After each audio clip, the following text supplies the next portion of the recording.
What's happening, sports fans? We got another great top recruit to talk to. This one so freshly committed that he still has the decorations up in the background of where you can go in. It's Robbie Coull.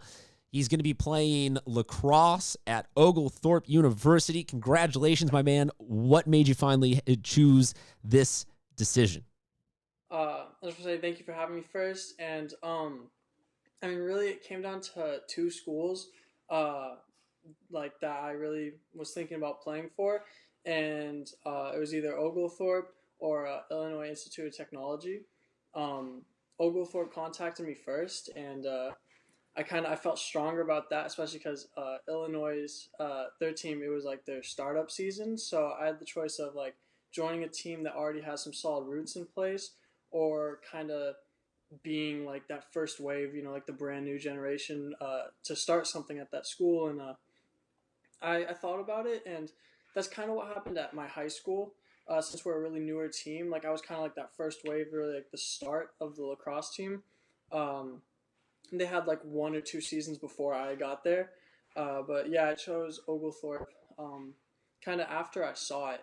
The first thing I did when I told my dad that I got a text from the coach, and like instead of emails like from all these other teams, like this coach actually texted me, and we called. I'm like, hey dad, like this coach from Oglethorpe texted me, and we like look at the school, and he like first thing he ever says is, "You're not going to know Oglethorpe," and we kind of just laugh it off, and then coach keeps on texting, calling, and we get this like pamphlet in the mail, and then we really sat down. This is like around Thanksgiving time. We're like, oh okay, like I might be going to Oglethorpe.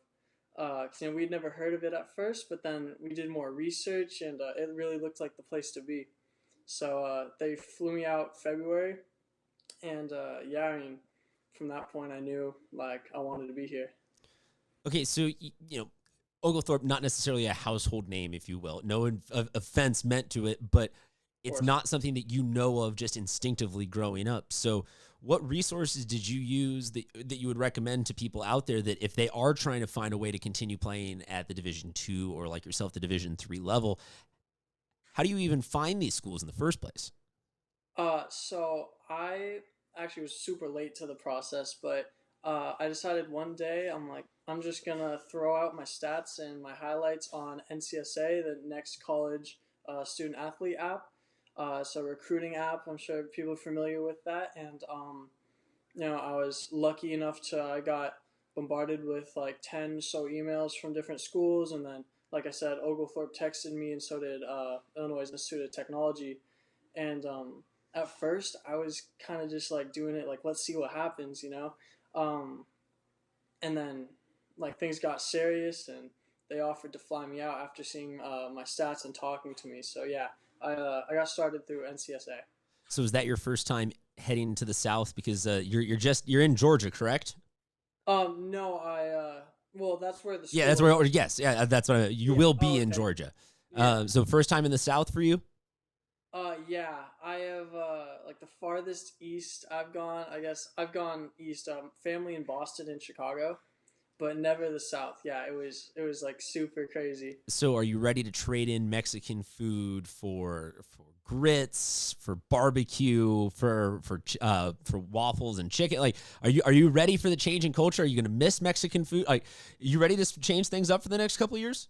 It was definitely a culture shock for me. Like the second I got off the plane, and I was like, "Whoa!" Like there's just an energy in Atlanta where I landed. I was like, "This is so different." And like I love San Diego beaches. Like I never want to leave here. I got my puka shell. Like I'm a super like beach guy. And at first, like I was kind of like, "Dang, there's no beaches near Atlanta. It's a couple hours away. Like, am I gonna be able to do this?" But I remember like just all the food there was like so good, and I'm a big like Mexican food guy, always getting burritos. Um, but I would almost say I can't say that's better because I love Mexican food, but the food there is insane. Well, how about this? We'll talk to you in a year when you come back on next summer break, and we'll get an update as your years go on. That'll be one of our throwback Thursdays. We'll take this clip and we'll mash it up of you rating Southern food versus Mexican food and where you are in that debate. You talked about being an early member through the lacrosse program at your school. So, I'm sure that senior year was something that you were really looking forward to. And I hate to kind of take this in a little bit of a sad direction, but you're the only senior class that's ever had something like this happen. I mean, you had to commit last night at home. I'm Yeah. really hoping that you maybe like piped in some crowd noise or something like that. But I mean, we see people committing in driveway. Like, this is just crazy, and none of us know what this is like from the point of view of a high school senior. So, Yeah. what have the last 40 something days been like for you? Um. So it was tough. I've given my all to my school, Del Lago Academy. I absolutely like love it. It's changed my life for the better, and so like I'm really invested in the school, and to hear that I was gonna like be sent home for until April 14th is what they originally said. I was heartbroken. I was like, I don't want to be away from here for a month, let alone now here we are, the rest of the school year. I wish it was April 14th. We'd be back in school. Um, but it was really hard on me, especially the day we got sent home. We were supposed to play Mission Hills, and that was going to be the first time in history that my school played Mission Hills. And I went to school in San Marcos, so that was going to be like huge for me. All my friends go to Mission Hills or San Marcos, so like that was something I was really looking forward to, and to kind of just have it cut like just out of nowhere, it was devastating for sure.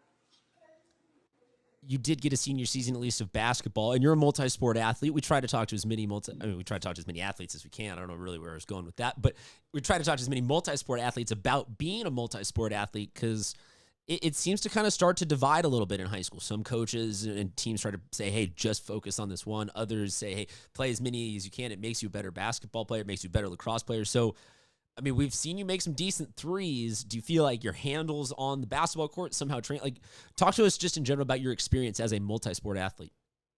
All my friends say that I play basketball and lacrosse like a football player, and I mean I played football like Pop Warner when I was a kid, but like they say just the way I run and like my mentality on it, like it looks like I'm running out there with a football. It definitely like lacrosse and basketball go like hand in hand with each other for like the defensive aspect. It's player yourself and back to the basket or back to the net. So, um, I mean, all like the basketball training pretty much just got me ready for lacrosse. Kept me in shape. Defensive strategies is kind of the same thing, really. Um, and as far as like pass and kick, and like drive and lift, they helped me like get better at both at the same time. So yeah, it was. I'm really glad that I got the opportunity to play both basketball and lacrosse. And the reason I played basketball was because my older brother Wesley was on the team, and I had never played basketball before my freshman year, and I never played lacrosse before my freshman year. I almost didn't even play lacrosse my freshman year. I just decided to pick up a stick, and it worked out really well. Well, I was going to say, so wait. That feels like you're kind of burying the lead here, and you're getting to like the big detail at the very end. That seems like you could have very easily not have done this, not have found this calling. So, was there a person that pushed you into trying it? What ultimately was the reason that you ended up being like, I'll give lacrosse a shot? Um, Absolutely, yes. So my dad told me I had to play some type of activity, like school activity, so I could have been a sport or a club for the spring. But then one of the seniors on the basketball team named Seth Middlehauser, he also played lacrosse, and that dude was like my rock. He like super influential, like opened my eyes to just like really like striving for success, like off the court and in the court. And he played lacrosse, so I'm like, I'm gonna pick up a stick. And me and my dad were just joking about this last night. I asked my dad, I'm like, hey, I want to play lacrosse, and he's like, okay, cool. I was like, can we like go get me a stick, so I can play at tryouts? And he was like, well, don't you think we should wait till after tryouts, if you've made the team or not, before getting you something? And I remember being so upset. I was like, how dare you? Because like my mentality was just like, I'm gonna go 100% everything, and just give it my all. And like I almost felt like he was like not believing in me. Obviously, my dad, biggest supporter of me for sure. But I remember taking it personally, and I've always kind of stuck with that throughout my years. Well, that chip on your shoulder seems to have all paid off because now you have a home for the next 4 years to keep playing lacrosse and represented San Diego really well. So this is the portion of the interview where I ask everybody, because all of these seniors got their last season cut a little bit short, you give them a round of applause, a salute, whatever it is that you want to do, just to give them a little bit of recognition, because Robbie Coull here is just another one of the great athletes that will be repping our city really well at the next level. Thank you so much for sharing a little bit of your time with us. Stay safe. We're going to talk to you eventually because we got to get you back on for a food update, so don't be a stranger. Right. Sports fans, you guys stay safe, and we will talk to you guys soon.